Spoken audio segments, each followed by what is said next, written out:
I want to talk about what old video games have taught me about being curious in life and have really taught me about software engineering principles, to be completely honest with you. And I think that I want to talk about this in the context of a several games. One is Super Mario Sunshine, which is my all-time favorite video game. I think it released in like 2001, 2002 on the GameCube, which is the console that I really grew up with. And not only is that my favorite video game console of all time, but that's my favorite video game of all time. I want to talk about that one. I want to talk about Sly Cooper on the PlayStation 2, Jak and Daxter trilogy on the PlayStation 2, Ratchet and Clank, the first three on the PlayStation 2, and also a newer one, Legend of Zelda Breath of the Wild on the Switch. And I want to talk about especially the older games on GameCube and PlayStation 2 because I think that, if you grew up in the early 2000s, like me, with all the games really before online gaming became a thing, games were really unique in the sense that they really rewarded you for being curious and exploring your surrounding environment. In the context of Super Mario Sunshine, one of the things that you can do in that game is collect all 120 blue coins. And if you've ever played that game, you understand how much of a burden that is, because not only does the game not tell you which coins you have gotten already, but some of the coins are so outrageously difficult to find and flat out just don't make any sense where they are. One coin on Pianta Village, you have to play one of the night episodes. You have to climb up the tree. If you know what I'm talking about, you have to climb up the tree. You have to look at the moon, and you like spray the moon, and then you get a blue coin. And there's another one too that you have to spray the sun. There's another one that you have to just spray you have to get the bees with Yoshi. There's so many obscure ones. And the only hint that it really gives you is talking to one of the pianos, and it says something. They say something about the moon, and that's really it. But what makes it difficult is that you don't know if you've gotten it already because the game gives you no indication. It just tells you how many blue coins overall that you've gotten. So basically what this left with me with, as like a 7-year-old kid, is just wandering around aimlessly trying to find these blue coins. And I never found all of them growing up. I've played the game recently and I've gotten them all, but growing up, it was like a lost cause. I couldn't find all those. But it made me be curious, and it made me have to explore and actually spend time to investigate and explore. And this was like before you could really look up like guides on how to find this online, because this was like pre-YouTube and really pre like internet, in the sense that you could go look up like guides, aside from just like maybe a random forum that maybe had like some kind of thread about blue coins or something like that. But it really didn't exist. You could get like a Nintendo Power magazine, but it was still difficult. But what this taught me is that, not only does it pay off to spend a lot of time exploring, because when you explore the environment, you found the side shine quests, or the missions or the levels that you could get extra shine sprites from, but also it showed you new areas that you could get coins from, and you could get a shine if you got 100 coins in a world. And that I would have never found that had I not had to explore without the help of external resources like YouTube or YouTube guides or anything like that. So that's really stuck with me, because not only does it taught me patience, but it taught me persistence in a weird way, right? Because old gaming, sometimes we have to be persistent just to get around like bad design or anything like that. But a lot of those games are really good, and they were really hard and challenging. But I think that was a good thing, because I feel like modern games have become too easy because they assist you so much. Old games didn't assist you at all. If you miss a jump, it would reset you back like the whole game pretty much. And that leads me into the next game I want to talk about is Jak 2. So if you ever played Jak and Daxter, The first one I didn't actually play growing up. I played a couple times. I rented it from Blockbuster, and I would play it for a week and then return it. I never actually beat it. That's still in my backlog to like. Oh man, I said backlog. I feel like software engineering terms have just like overtaken my thinking. That game is in my to-do list. How about that, of games to play? And I really started with Jak 2 on the PlayStation 2, and you know how unforgiving Jak 2 can be when you die in a level. I've seen joke videos where it like resets the character back into Jak and Daxter, the first game whenever you die in Jak 2, because when you Jak 2 was so difficult, especially if you're a kid. That game was just impossible, especially a couple levels like when you had to escape all the Crimson Guards coming down from the ships over top of like the area where it's like the houses over the water, and you had to like hoverboard on the routes. I mean, that was just I don't know. I probably spent a year on that level. It was so difficult, and the difficulty ramped up like it went from like 0 to 100. It was like you had the intro world or the first level where you're escaping the guard tower, but then there was like that one level pretty early on when you're being chased by the robot shooting at you. That level, I mean, that took me forever, and that was like the second or third level. It was so hard. And I mean, I think I just restarted the game because I couldn't get past that, but I wanted to play, so I'd go back and restart just to get up to that point again, just to feel like I was playing the game. If you've ever played the game, you know exactly what I'm talking about. Because what made it difficult is when you died, it resets you back to the very beginning of the level with there were no checkpoints in that game at all. You could be at the end of the level practically, get killed, and then it would reset you back all the way back, and you'd have to redo the whole thing. And it was so frustrating as a kid because you would spend like hours and hours just getting to the end of the level. You would get hit by an enemy, and then it would that was it. There was no save, right? It would just send you back. And that taught me not only to be very patient with gaming, but also just persistence. And I think persistence is a common theme amongst old games because you really had to be persistent. Because again, there was no assists in those games, right? You either jumped on the platform or you missed it and you got sent all the way back. There was no recovery.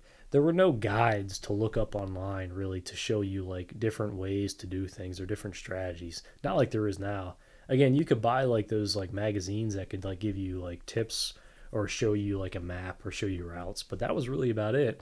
And you had to actually think, and you had to actually be very calculated in what you did and how you went about exploring the map, because a lot of the games relied on like the game relied on you having knowledge of the map, right? To navigate when you're driving the car around Haven City, you had to kind of like know where things were. Otherwise, you would get all wrapped around. You would get lost in like the city or the I can't even remember what the areas are called now, but you would get lost. And a lot of those games relied on you having an understanding of your environment. But you can only get that by exploring and being creative. And when you did that, you found all the side quests to get the orbs, to get or not the orbs. What are they called? The precursor. What the precursor stones? What you know what I'm talking about? Whatever they're called. There were so many side quests to get those, and when you got those, you could unlock unlockables. You can unlock things for your gun. You can unlock like hacks for Jak. You can unlock so many things. And the same thing with Jak 3. Jak 3 was basically Jak 2 just ramped up to 100. And Jak 3 was incredible, but it was not nearly as difficult as Jak 2. Jak 2 is still one of the most like unforgiving games I've ever played in my life. I mean, it was it was so difficult. And I played it like a couple years ago. It's still as difficult as I remember because the levels are so long and there's no help. There's no checkpoints. You get hit 3 times, you're all the way back. It was just wild. But I learned a lot in that game, and it's still one of my all-time favorite games. And I want to play through Jak and Daxter, the Precursor Legacy. I played through like 50% of it, and the first 50% of it was incredible too. It was super good, and it still had a ton of the same things, like the same mechanics. And you can see where they built upon the mechanics of the first game, moving into the second game. Now we kind of go in the same world, really, but with Ratchet and Clank.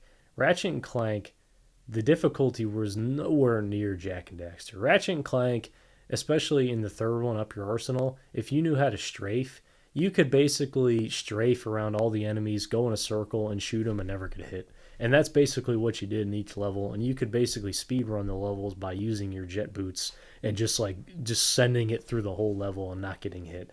It was a very easy game, and especially it made it easier because the guns were just ridiculous. When you got that one duck gun, if you played the game, you'll know what I'm talking about. But if you got the duck gun and you upgraded that fully, not only did that not have any ammunition, so you could just spam that the whole time, but it was basically overpowered. It would take like a second to turn the thing into a duck, and then the duck would attack the other enemies. So that was the greatest. That was the greatest gun. And the easy way to do that was you went into the sewer, and then you just shot all like the sewer monsters, and you got a ton of bolts. You upgraded all your guns, and I was just like, okay, this game's pretty easy. But that game, in particular, Ratchet and Clank Up Your Arsenal, because that's my favorite Ratchet and Clank by far.